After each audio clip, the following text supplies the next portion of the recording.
Guys, good morning. Thank you very much for joining us here at Addison House. This is the first of 6 that I'm going to have of events this year of the Real Estate Development Showcase. First of all, thank you very much for joining me here and being on the panel. So I'm going to introduce everybody. I want to introduce Teresa King.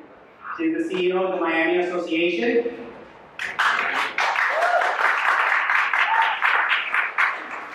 Then we have Carolina Gertz. She is the Executive VP for Related ISG. We have Alicia Cervera. She's the Managing Partner and Principal for Cervera Real Estate. Carmen Casadella. She's the VP of Development Sales for Fortune International Realty. And Mercedes, say Wicks. She's the principal broker for Florida Compass. Give the ladies a hand.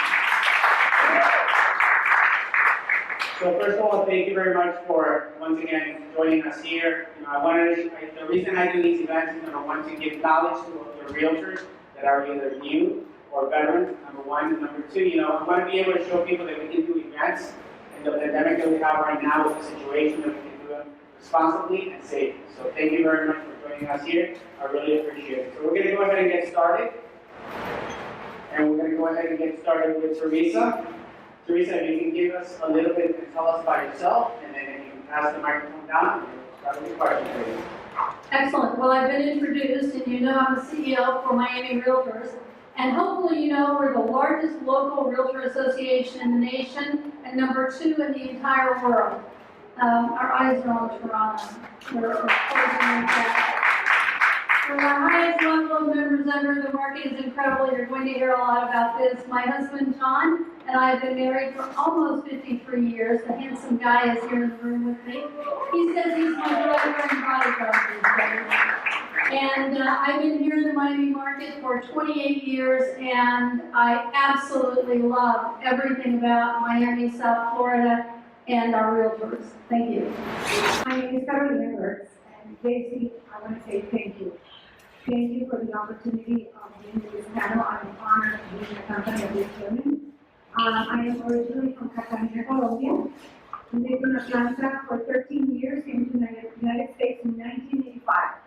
So I lived in Atlanta 13 years when my 3 children were born, and moved to Miami in 1998.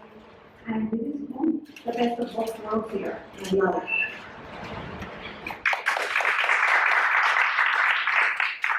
So, hi everyone, Alicia Cervera Madrid, and thank you, JC. I'm so proud of you for having us here, real time, real people, seeing each other.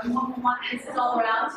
It's very exciting to see everybody and to see our state performing so well in such a challenging time. I'm so proud of all of us, of our leadership in the state, and of all of us for standing up and moving forward and continuing to make not only Florida, but in particular Miami and Southeast Florida, the place to be. And we've been working for a long time. Teresa, you said you were married for 58, did you say that? 53, I mean, you win. You just win across the whole board. So I've been licensed for 41 years. And as I tell all my fellow realtors, we spent a lifetime trying to build a city that has now exceeded all my expectations. So congratulations to all of us, to all of you sitting here today for taking Miami to where it is today. And boy, does it look beautiful in the days and weeks and months and years to come. Thank you so much, JC. I just feel that this is going to have a very celebratory tone to it, because not only of those really like working together and enjoying being in this panel. Thank you so much, JC, for putting it together. I think that is great. And not only we have this message that is floating around on how great Miami is doing it, but we live it. We live it. We enjoy it. We try for ways to collaborate with each other and try to push forward every single day. My name is Carmen Casadella. I'm originally from Barcelona. I lived in New York for many years before I came to Miami. So for me now, seeing what's happening in Miami is just pure joy. I've been in real estate for about 16 years.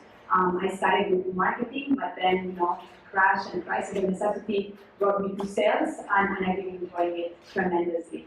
I've been with Fortune for about 12 years, and I'm now as a VP, I enjoy seeing all the process of all these wonderful projects that we're launching. We have a couple of announcements that we have and that we want to share with you. So the market is really incredible, and we are basically here to celebrate. I guess for these ladies, I'm thrilled to be here. Thank you, Jason, for putting this together. My name is Mercedes Sayers. I'm a cruising broker for Compass, Florida. Born and raised in Miami, went to UM, and now with Compass as day one agent, and I've been in business for about 20 years. So, see you all, and super excited to be with you guys. Thank you. I'd also like to thank all our sponsors. So before you guys leave, you guys can visit every booth. We have several sponsors here. We have 5 different projects here also, so you can have an idea. And they're all paying a very, very good commission. So we're going to go ahead and get started with the first question. Go ahead and get started with you. How long have you been in real estate, and how did you get involved in the industry? Okay, well, I just kind of answered that. It's been in business for almost 20 years. My father was a developer, so he wanted me to get my license. After that, I was in actually the hospitality industry prior to that. And about 20 some odd years ago, I decided to get my license. Within a year, I was a broker. I opened up my own company. In fact, I didn't do it within 1 year. And I improved, subsequently, I went to EWM, and I merged with them the branch of 8. And then it was over to Sotheby's, and I was a day one agent with Compass. Right there. So I think, you know, a little bit about already, but I started with marketing when I first moved to Miami, you know, doing the marketing side for many development projects, and then Crash 08 came, and then it was like, well, you know, you either move to sales or you move to sales. So I moved to sales, and I loved it since day one. So then from that, I started as a sales agent for many of the projects, One Ocean, Madera, the Paraísos, and basically I loved being involved with the whole process, what it means, knowing about the city, knowing about what's happening to the city, knowing about, you know, your competitors, knowing about everything that really gets you in touch with the pulse of where you live. So that's very exciting for me, and from that, I've been a VP of development sales for Fortune for about 2 years now. So I've been supervising the launch and the continuation of many of the projects. And again, right now it's a wonderful time to be doing what I do, and I just want to share the spotlight with everybody involved here. So, people like to say that I was born in the industry, and just about, right? So, when I was 3 years old in 1961, and please don't do that, I arrived in Miami, and my mom, who had never worked a day in her life, who being married to a Cuban, that she says it was a double XL for her because she was a foreigner among the Cubans and a foreigner among the Americans. So here she was, and in a moment of brilliance, and for those of you who know Mom, you all know that she is quite brilliant, and at 90 still very active, thank God, very healthy, and still inspiring us every day, still working every day, so it's quite something. She quickly found out that one thing she could do was sell, and she also saw a vertical city where there was no vertical condition. It was all very horizontal, it was all 1, 2-story homes, a high-rise at that time was maybe 6 floors. But Mom saw a major metropolitan area. She had traveled all over the world in her capacity as the daughter of the ambassador of Peru. She'd been in the United Nations, all over Europe, South America, Canada, etc. So she saw the city that we all see today. And when I was growing up, her idea was a picnic, so I was pacing a lot, and she'd throw hard-boiled eggs at me, and I learned much later on that a picnic actually included a blanket and some downtime. But at that time, it was just walk as quickly as I could. So I had the good fortune, starting from the bottom down. I got my license to get my dad off my back because he was sure I would starve to death as a psychologist, which is what my studies were in, and that's what my degree's in. So I used to do, floor and then projects that nobody wants to do floor, you know all about this. So I'm sitting in a trailer in the middle of nowhere on that beautiful Sunday afternoon when everybody's at the beach. That was me. And then I was doing sales for FHA homes, and I'll never forget walking into a home and saying, "Oh, look, that's central air conditioning." And the 90-year-old lady that was living there said, "Oh, no, honey, that's central heat." In August, in Miami, I'm going, this is not helping, but at least I'm not gonna get sued for bad information. So I did all of that, and then slowly worked my way into a career, and partnered with Related for many years, for 10 years, and ran another company, and was quite separate from Cervera for a 10-year stint, which was very interesting also, and gave me the opportunity to work in a very corporate environment. And collectively, between both companies, we've done over 120 buildings and over 60,000 condominium sales and billions of dollars. And it's been such an exciting journey to grow in a city that has always been the right size for me, and can't even imagine what's ahead of us, except for that there's a race to the top, because every time we launch a building, it's taller than the next one. And just having a lot of fun, evolving and trying to keep up with myself as I've grown in the city and grown in my career, and lucky to be here.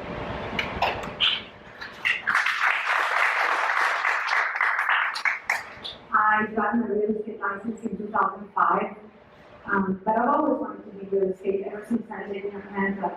But the opportunity came in 2005 to my real estate license and my broker's license in 2014.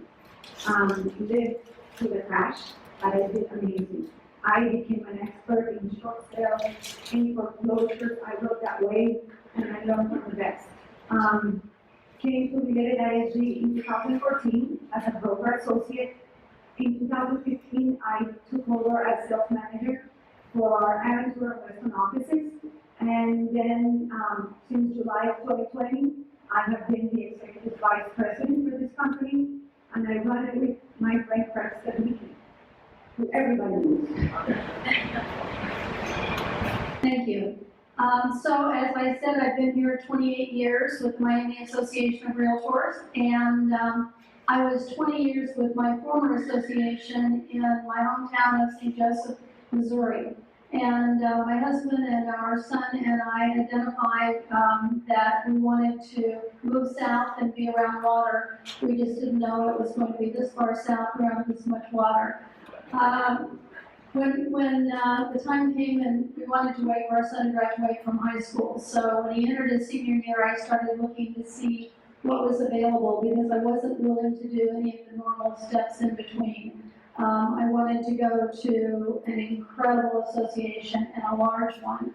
And as it turns out, Miami was my husband's first choice of the ones I brought home to tell him were available. It's the only one I applied for, and I got it. So I love it when a plan comes together. And at that time, this large association had just almost 5,000 members.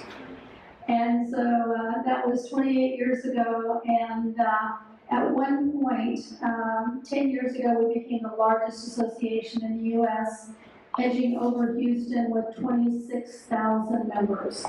In 6 years, we doubled in size. And so we have actually over 53,000 total members, and just almost 50,000 primary members in the association, highest numbers we have ever had. And the excitement of being able to do everything that we have here in Miami has been pretty incredible. Coming from Missouri, it's not exactly the global hotspot of the United States. And so one of the first questions posed to me by one of our brokers was, I want to get involved in international real estate. Can we do that? And I said, of course we can. And she said, well, how do we do that? And I said, I don't know, but we can make it up as we go along. So here we are, 27 and a half years later, the largest international real estate organization in the entire world by far, 223 partner associations around the world, and the best programs, products, services, and connections, and marketing options of any organization anywhere as it comes to international and global real estate. And so, as Alicia has said, Miami is the place to make everything happen and to make dreams come true. Thank you. So, for Teresa, for the association, what has been one of the most interesting trends during the pandemic in your opinion and why? And do you foresee the same trends being consistent? So for the association, as we saw that this was serious, and we were going to have to close our offices, and we were going to have to change our education. In a normal non-pandemic year, we do 4,000 seminars and events a year, 4,000. And so what we did is my team, over a weekend, converted 2 weeks worth of programming in the last of March. Everything that was on the program was converted to virtual. And by Monday morning at door opening, all of that was available virtually. And then we continued on from there. Monday we closed, and I thought it was going to be for 2 weeks. All right, not great forecasting. Anyway, in the 9 months that we dealt with pandemic last year, we did 2,500 virtual events. And so the biggest trend and the biggest surprise was that we doubled our attendance and participation because it was open, every program, no matter where it would have been given, was open to everyone, and at virtually almost any time you would want to participate. And so we actually had 80,000 participants in those 2,500 programs that we did. So the biggest trend for me is not only how quickly, I almost hate to call it a transition because it was like a total turnaround, and how successful that has been, and how I think it's going to continue. I think that this is the first of many hybrid events that the association wants to do. And JC, congratulations, as everyone has said, you've done a great job of social distancing and even being able to do the sponsor exhibitors and have everybody feel comfortable with being here. And we're looking at a lot of different locations and what our max comfortable social distance number is going to be at those. But the key is also going to be making them available to everyone, all of our 50,000 plus members, anytime, day or night. Because what we also did at that same time is we started recording every single program we did, unless the speaker, a couple of attorneys, did not allow it to be recorded. But everything was within 24 to 48 hours, turned around and put on MiamiRealtorsLive.com, and now can be accessed by any of you, anytime around the clock, to see any of those programs or events that we've done. So we think that the hybrid event is what's going to be happening in the future, and we have 7, soon to be 8 locations with conference centers and computer labs, and we're not ready to start opening those or doing the classes there in person, because once you socially distance, you just can't get enough people in the classroom to make it worthwhile. But we're looking at the timing as we go along. But the key is more education, more information, more resources, more news releases, more marketing, more programs and services, more everything, because we're Miami Realtors. Thank you.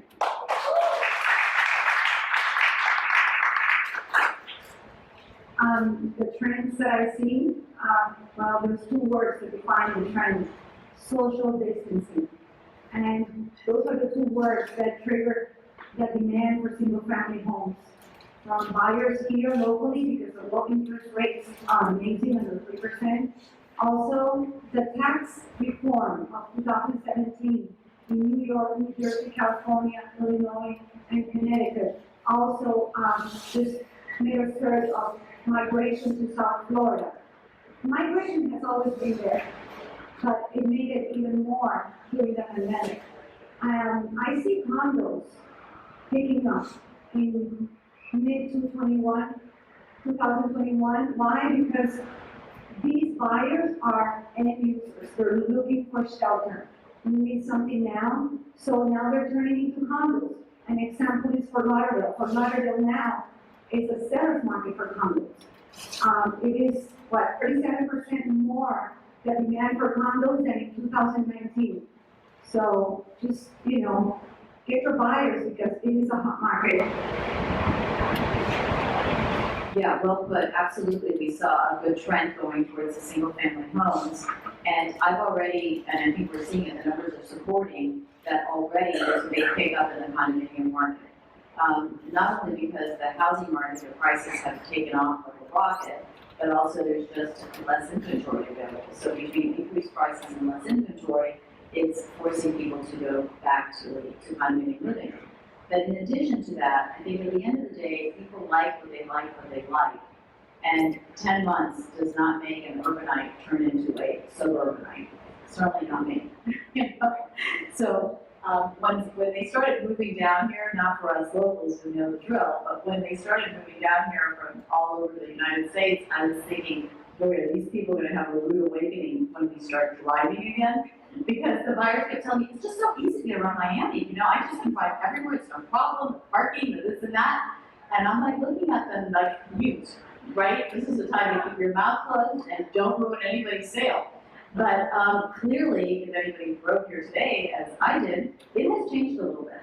So for people who, you know, who and I have several of these panels where we were in the middle of the thick of it, but I was with some of my cohorts who sell a lot of houses and a great time to sell my condos. I looked at them and I said, well, hey guys, there's two tricks for guys, because obviously us ladies, we get it, right? So I said, hey guys, there's a choice here. You can quarantine for, 3 months in the pandemic, or a year, or even a year and a half, and be done with it. Or you can spend the rest of your life quarantined 3 hours in your car as you're fighting traffic back and forth from wherever it is you want to go. What's your choice? So I was pretty clear. The other trend, of course, is that we've moved so much towards technology. We were very lucky because, as I often say, we sell a lot of air because we sell so much pre-construction. So I think we were ahead of the curve with a lot of our staff being super well trained with all the Zooms and the remote presentations and a lot of that stuff. However, we didn't have more work to do, and thank you, Teresa, for keeping all of the education going, and Omar and our marketing department for keeping all of that going and teaching us and pushing us further and further. So we did a lot of that, and we were going to continue to do a lot of that, and we personally doubled down during this time and invested a lot of money in a better CRM for our agents, and a better listing platform for agents, a better presentation platform for agents, and shored up on our technology and made it a lot easier for our agents to work in this environment. I absolutely agree. So we saw the beginning of, or actually the first part of 2020 being like home run for homes, but by Q4 already, the sales of homes and of condos was kind of equal. It was about almost 50-50. That trend for condos is continuing to pick up, and obviously it will overcome homes very, very soon as the inventory of homes is at all-time low. What we see and what we have to retrain ourselves, it was where the sales came from. Because we were used to our South American buyer being the majority of our condominium sales, and now we are about the domestic buyer that's coming to Miami in droves. So what I do see though is that the ones that were able, especially for the domestic buyers, the ones that were able to come pick up bags and go and move to Miami are really the CEOs, the owners of businesses. But those people buy these beautiful homes and are followed by their managers, their people that work for them, which will not most likely be able to afford those homes. Thus, coming to the sales for the condos, picking up again. I was just talking to the owner of a famous chain of restaurants that is opening in Miami. He's not so excited about the kind of level of service that he expects. He's bringing a whole team from New York that is going to be manning those restaurants. So those guys are coming too, and those guys are getting the condominiums. So we see several trends happening this year. The pandemic, unfortunately, has accelerated all those trends that were, we will talk about taxes, about looking for more space because they work remotely. So the pandemic has accelerated this, but also the fact that, obviously Miami offers an incredible lifestyle that we are all looking for. So that together with the fact that the condos, the new condos are very low on what we have remaining, I think that it's gonna involve a new way of an same cycle of condos happening starting this year. Let me ask you this question. So what has your organization been doing to communicate with the domestic and international market? South Florida is strong and moving forward. Well, Compass is obviously we're a national market, so we have about 20,000 agents within the states. We're in every major market now. So we have an internal network that's pretty large. We use our Workplace, which is part of Facebook, so that's a big communication platform. That is our best way of just kind of talking about the trends that's going on in Miami. We're getting a huge request from other, obviously, Chicago, New York, Boston, coming into Florida, lots of referrals. I mean, it's just crazy. So we're just seeing that in California now. And we actually did an interesting survey internally the other day. For 2020, our agents saw 14% of buyers were realtors, so, and 10% were from California. So I think that California 10% is an interesting thing. So we also been telling our agents to reach out to that network, get with them, go with the agents in those areas. We have over 5,500 agents in California, so that is just something that we just keep communicating. So what we've seen a little bit is that the domestic buyer is very savvy, right? He just basically analyzes numbers, knows the area, knows how to look for everything on the information in the internet. So we better be ready. So again, we also at Fortune have upgraded our technology systems, our way that we communicate, our presentations. We've seen that of the Zooms that we do, like the Zoom presentations and the panels and webinars, the ones that offer extra information go a long way. So, for example, we've seen a lot of interest from New York real estate realtors and Colorado realtors, and we're talking about it, and how they have a great interest on how to become a real estate, get their licenses in Florida. So we see that happening. We see that obviously virtual it's here to stay. It's just a matter of how we communicate better. And as Alicia was saying, we are used to it. At development sales, we are used to not having a building to show. So everything is through renderings, everything is through, videos and images and learning about the area and the neighborhood, what that neighborhood has a potential to appreciate. So for that, I think that we're in an excellent position and we have been prepared for a while. So, just a continuation of these things that we are doing, and we will continue to do the presentations abroad. And while we're seeing a huge influx of people from the United States, there is no denying that South and Central America, and by the way, more and more in Europe, is still very focused on Miami. And so don't lose sight of that, don't lose touch with your traditional customer base, because they're very much there. And I will tell you that there's an interesting opportunity and a challenge with these quote-unquote very savvy buyers that are coming domestically. I don't know how savvy they are, because a lot of them are not using realtors. And I think they're not using realtors because they're not properly educated. They're coming, specifically in New York, they're coming from a dog-eat-dog market where realtors generally don't collaborate the way we do in Miami. They hold their private listings and make it hard to show. They work in a much different way. If you're going to go look at a project, you have to schedule your appointment a month ahead of time. Of course, I'm exaggerating, show financials, this and this and that. Where we are like, what time do you want to be here and how can I help you? And yes, I'll be there 5 minutes before you do, and don't worry, I'll have champagne and cheese for you. So we have a different mentality here. And as I've said on more than one occasion, let's not forget that they're coming to us. So we've obviously done something right.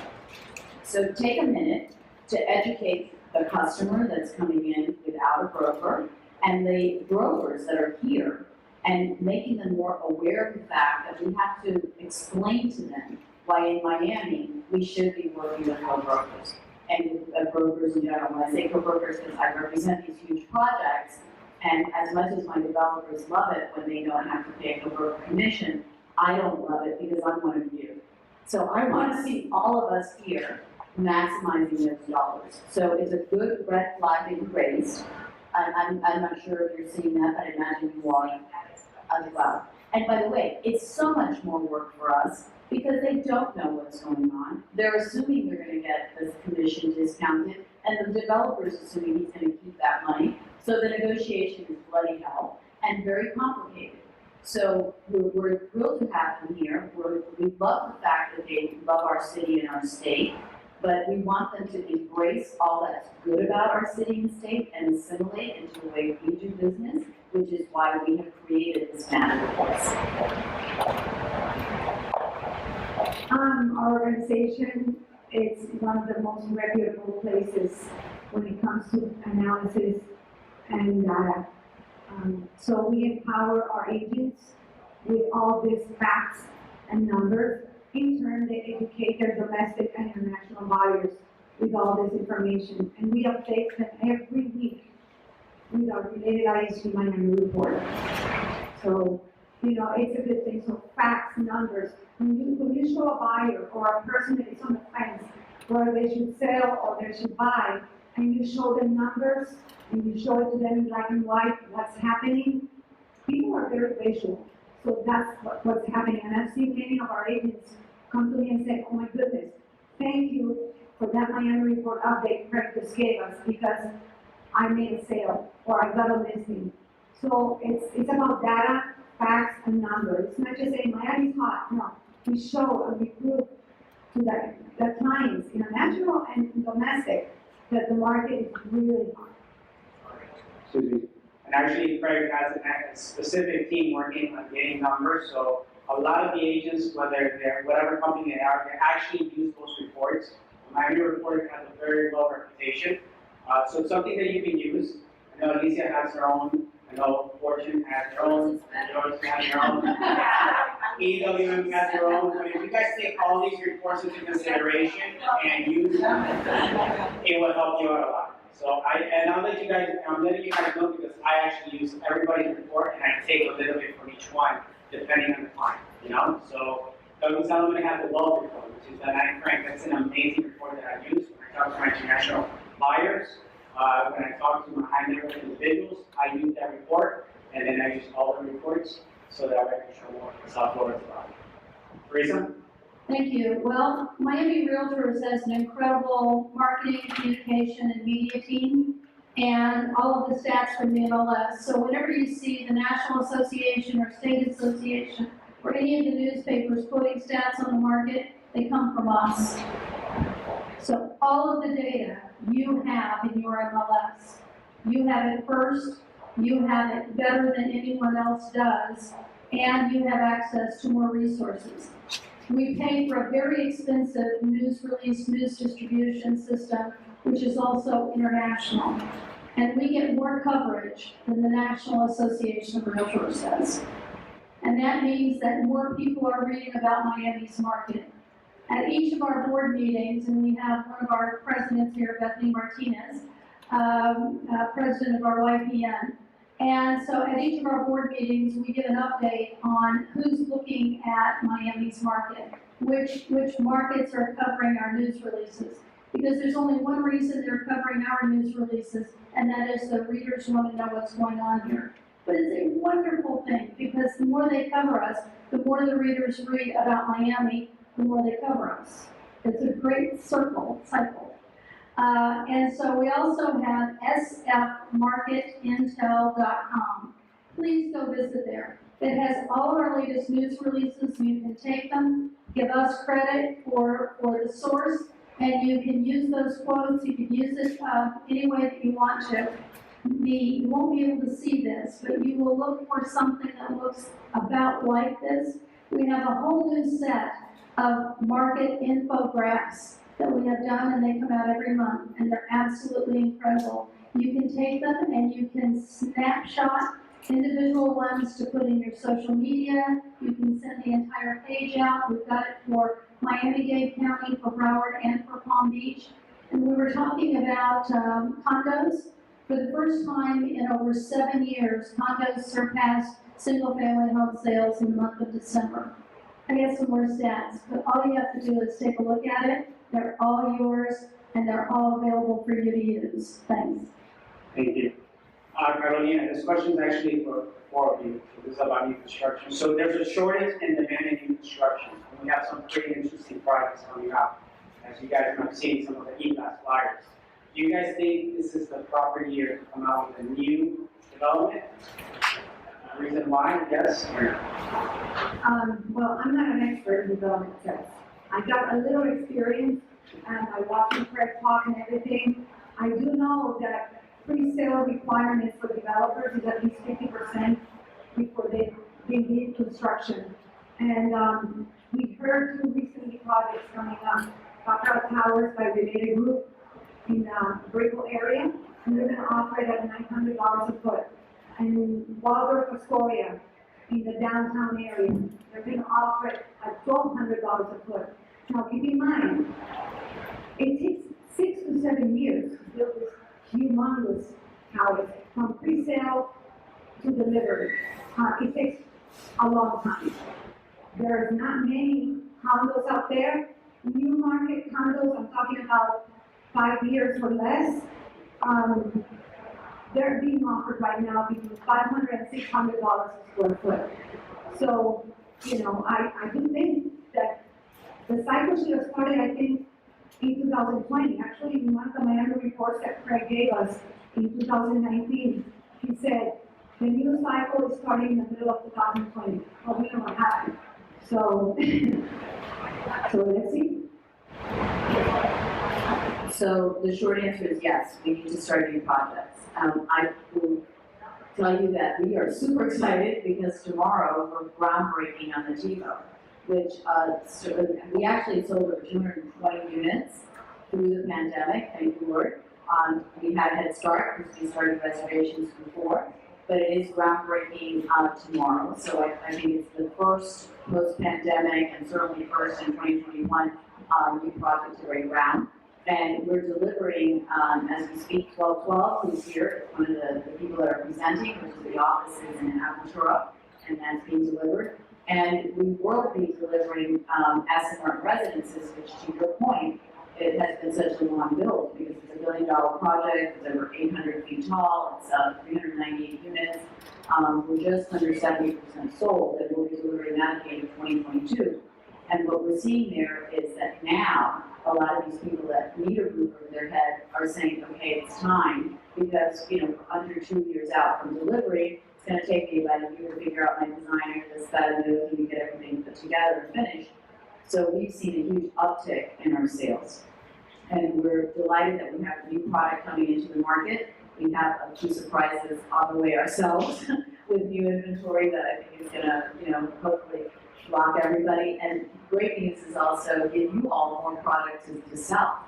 Because right now, I think we're all experiencing a little bit of a drought because we see the projects selling out. Craig did predict it, I think he called it spot on, bar for this little thing called COVID. I think he called it right. And I think we do need the product, and we know our population is exploding. So it's all good stuff, and I would be remiss not to recognize how good the reports are. And we use them a lot. We put them out in the Miami Real Estate Podcast, which Severa does on a weekly basis, and Teresa's been there several times. And always insightful and great information. And I love what you're doing with the gigs, with those little classes. I love those little things. They're super helpful. And I love that we can sit on the stage and love each other and what we're doing and pull from each other's resources to push our industry forward. So following a little bit what Craig says, basically, the numbers, you know, speak for themselves. We talk about having 600 units on new developments between Coconut Grove and Fort Lauderdale. That's nothing. That could get absorbed really, really quick. When we talk about Brickell has maybe, I think, we have Flatiron that has 6 units left. We have Una that has about 40, and we have Brickell City Center that has about 60 units left, maybe, something like that. So this is it. This is new buildings that were built in the last 5 years. So do we need another building coming to Brickell? Absolutely. Do we need to set a high standard because of the kind of clientele that's coming? Absolutely. So I'm very, very excited that we're going to be doing the sales for Baccarat. And it's, it's something that is absolutely needed. And the brand also brings something to the table as well. I think also for Waldorf Astoria, having that brand name is a great thing. And between those two big towers, I also think that there is a space for more boutique developments. So fortunately, this month of January, just launched 2 new projects, which are small, about 40 units. One is in Fort Lauderdale, called 160 Marina. Actually, that one only has 16 units. The other one is Ambienta in the Bay Harbor Islands. That's about 30 units. We're about to launch. This is, news here. Another project in the Bay Harbor Islands, 40 units by Hugo Colombo on the water, and that's going to be 40 units as well. And then we have another small project, another boutique project coming up a little bit later on the year. So you would see that trend for the kind of buyer that wants not to share the elevator, to feel very safe, not to share the amenities with many people. And also you can see that organized, as you say, that want to be in the center of it all, that trust that, having a brand name and having a really larger size apartment and everything will bring what they need, and they cannot find right now. So making the payments more interesting because they are across many years and buyers already understand that, and making our market very solid as all the reports that are coming. I think there's a clear help of everything that's happening on the buyers' confidence for them to buy in a new construction. Well, it's hard to put these 3 ladies here. They all know the new construction better than me, but we are pitching quite a few projects right now. That's what I'm seeing a lot of trends on in new development. And I think, obviously, June 2020 would have been the time, but that got pushed back. So we're looking at Q4 probably for some of these new projects. And yes, I think we do need to launch more. And as far as, the projects that you guys all have are gorgeous, and I think what we're seeing a little bit more is more outdoor space, bigger balconies. They want maybe different amenities, wellness. We have a project up in Palm Beach on Xenia Island called Amric. That's all about health and taking care of yourself. So that took off really fast for us. But yeah, I think overall, yes, I think that's something I see easily. So the next question is actually for you. How long do you think the domestic buyers are coming, the buyers coming from other states will last us all? So I think that's going to depend a lot on the taxes. So obviously we're benefiting tremendously right now from New Yorkers and Californians coming over to Florida. It was like, it's not already in the coffin, but so to speak, the last straw with the pandemic, with the New Yorkers at least coming down here, and they had already been coming down here. So I think it does depend on what happens with the tax situation, but I think at least going into 2022. I know we have lots of contracts out for reloads into Florida, large companies, 1,000+ employees, big money, and these people are coming in, they're not buying one house, they're buying 2 or 3 houses. And I see a little bit more of a north shift in Miami because they're getting a little bit better price per square foot for homes and that kind of, bigger land, kind of value. So I think definitely belongs to 2022. So I definitely think that, and just so that not everything is pink and, we have to be a little bit realistic. It will depend on our level of education because that middle management, that upper management wants the good schools, wants to be able to be here to stay, but it depends on different factors. It depends on the rate of office space that they get, the rate of education that they get. So we definitely need to grow as a city. We need to add to all that to happen and to have those New Yorkers, or to say something, but those Californians and all, to be able for them to retain them, to retain that talent, to create a business environment that is exciting, that is, a culture of startups that is already happening, but we want them to stay. So I think that obviously is going to depend whether we can bring more and retain them and grow as a city that we have all the elements guidance, but we need to really execute well. I think our mayor, Mayor Swipe is doing an excellent job.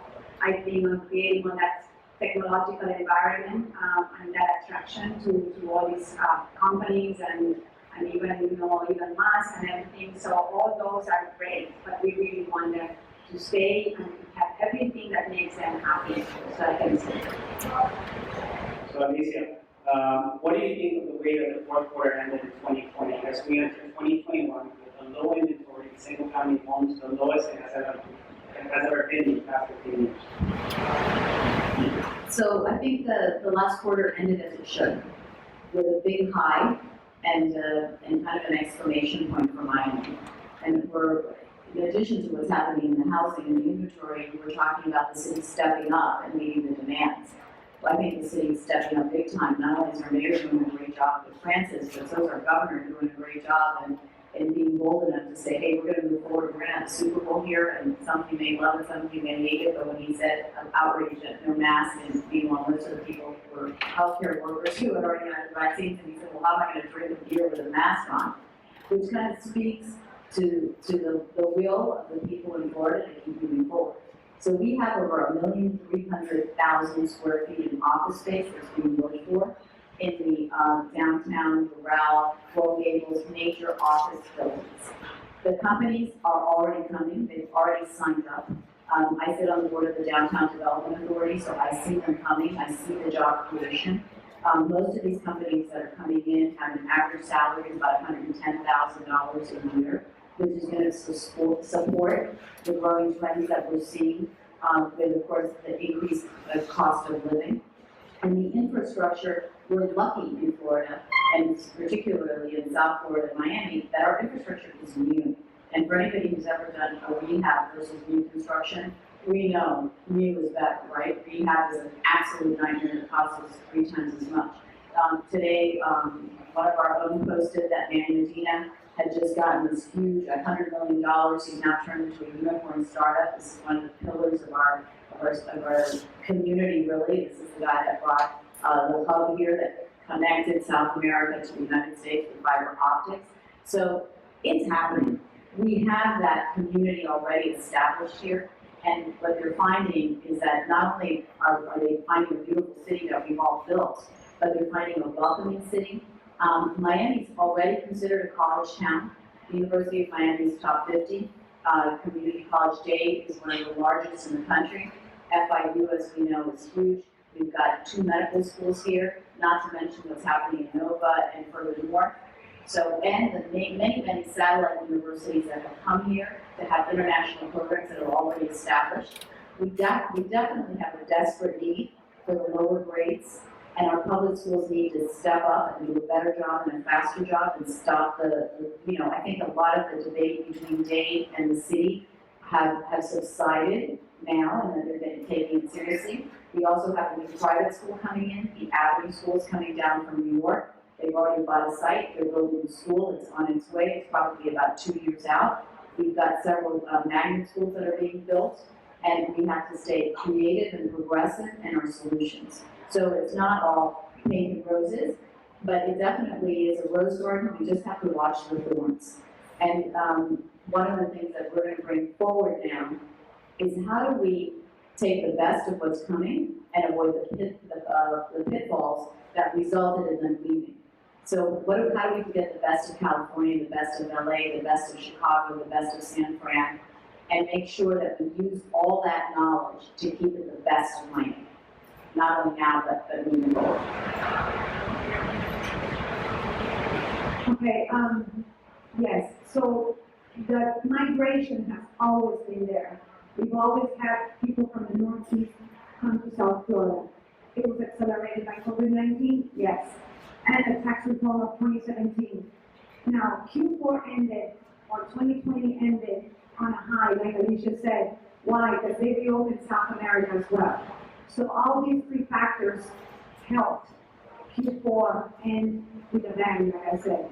And we saw in December, there was a 12-year record shortage of single-family home inventory in Miami-Dade, Broward, and Palm Beach.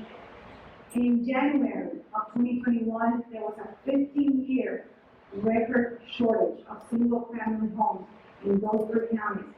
Just last week, we learned it is a 20-year record low. It's unheard of.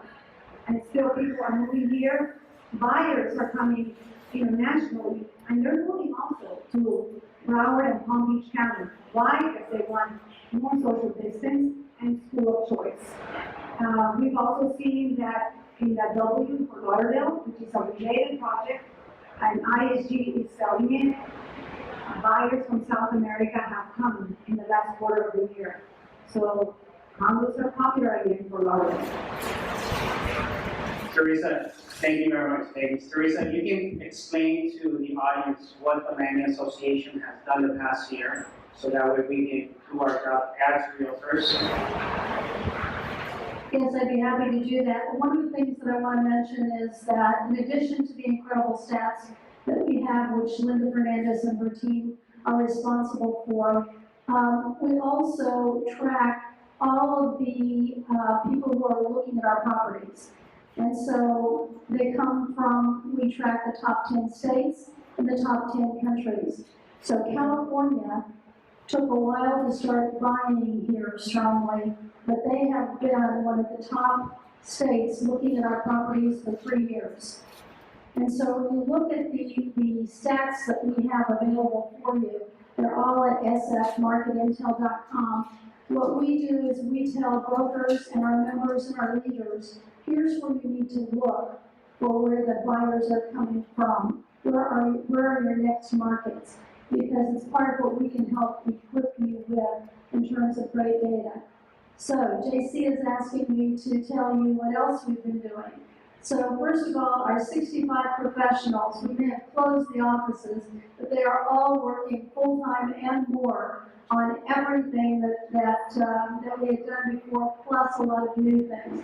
And so we had a team of 6 people, including we hired a new position, the chief legal counsel. We have State Senator Amaria Rodriguez, and Daniel Blake is our advocacy team, and Linda Fernandez, as I mentioned. So that team, and I helped, they were up all hours of the day and night tracking the new, what we could do in Miami-Dade, what we could do in Broward, what we could do in Palm Beach, and evaluating and telling you, this is what you're allowed to do right now.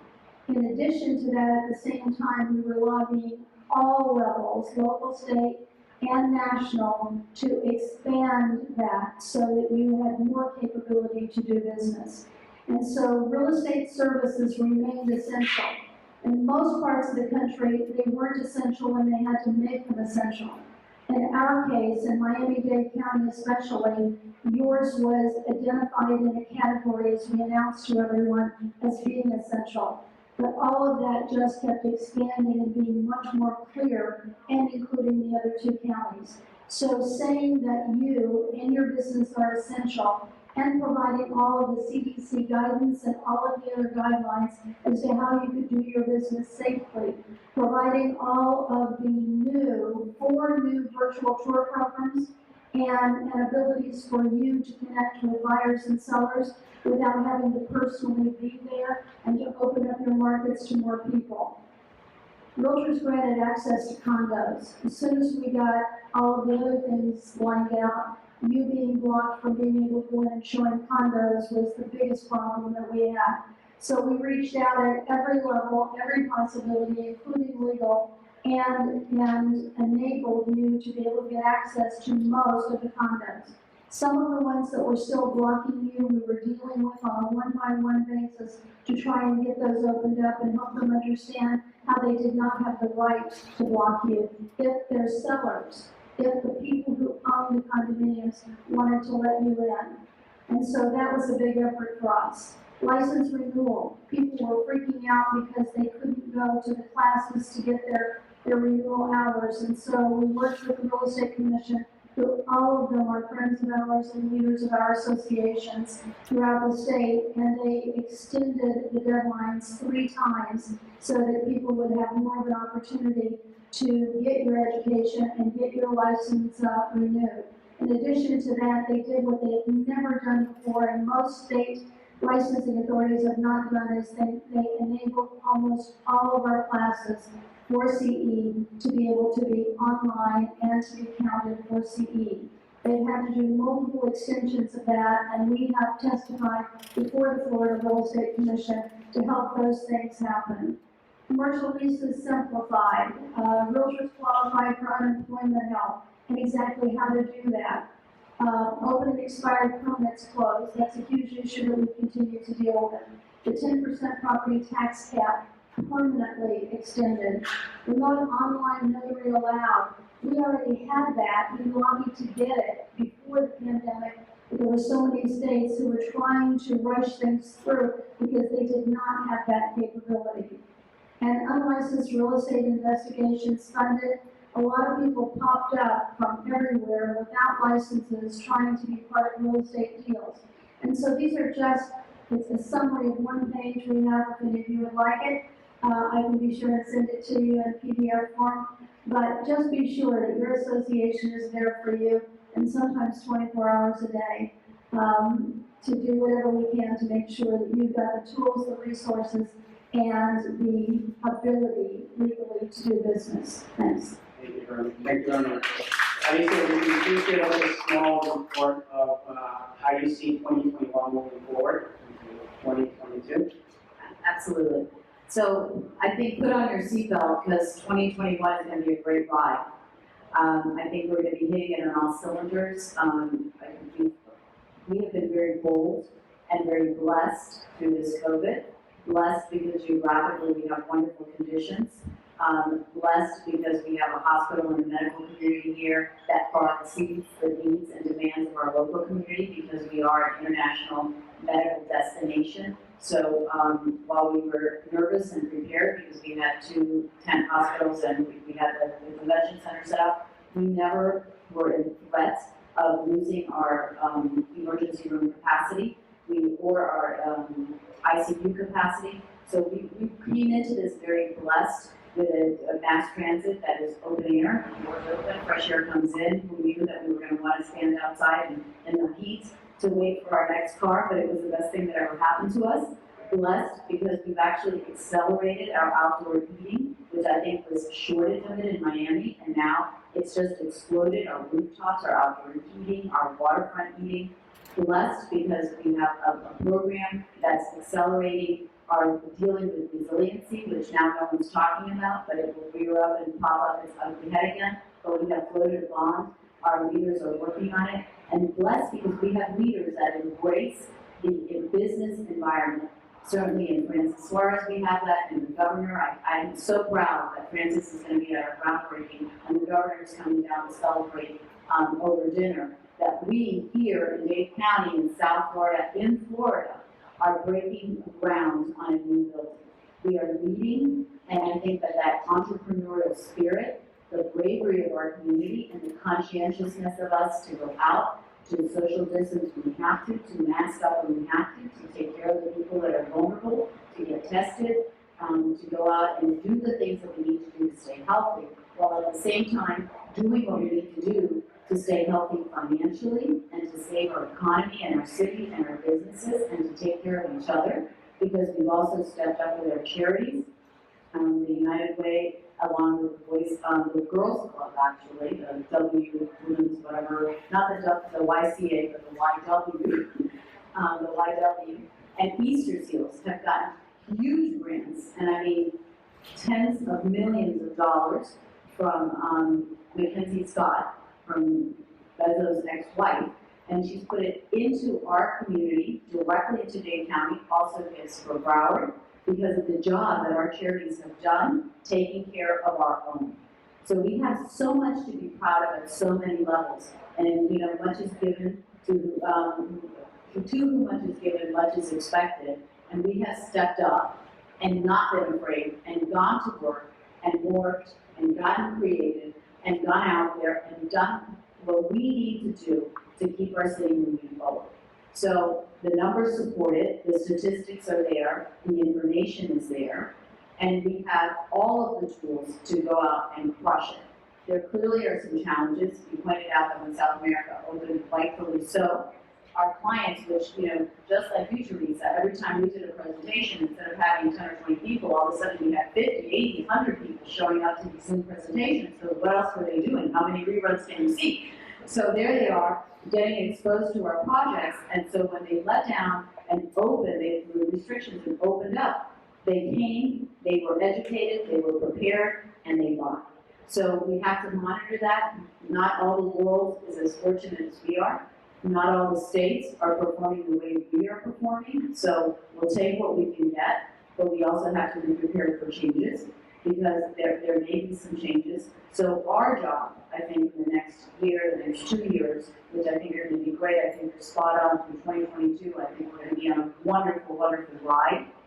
We have a lot of competition coming, and we've welcomed competition. We also have a lot of opportunity coming. So let's stay alert, and let's stay active, and let's ride the ride. Let not a minute go by that we are not on this, because it is an exceptional opportunity.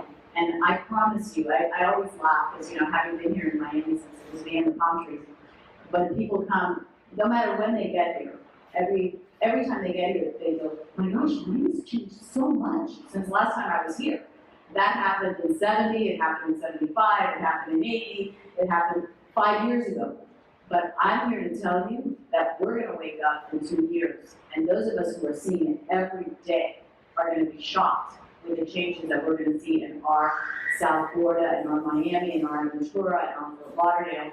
We are going to be shocked, because the growth is truly going to be exponential and explosive and transformative. And we are a community that's very good at transforming, but we are also very good at keeping our core values. And that's why we have gone unscathed through so much civil unrest and so much chaos and so much insanity, because we are organically what every city and every country in the world wants to be. We're inclusive, we're accepting, we're dynamic, we're diverse, and we are on it. So hang on to that, and it's going to be a wonderful, wonderful life.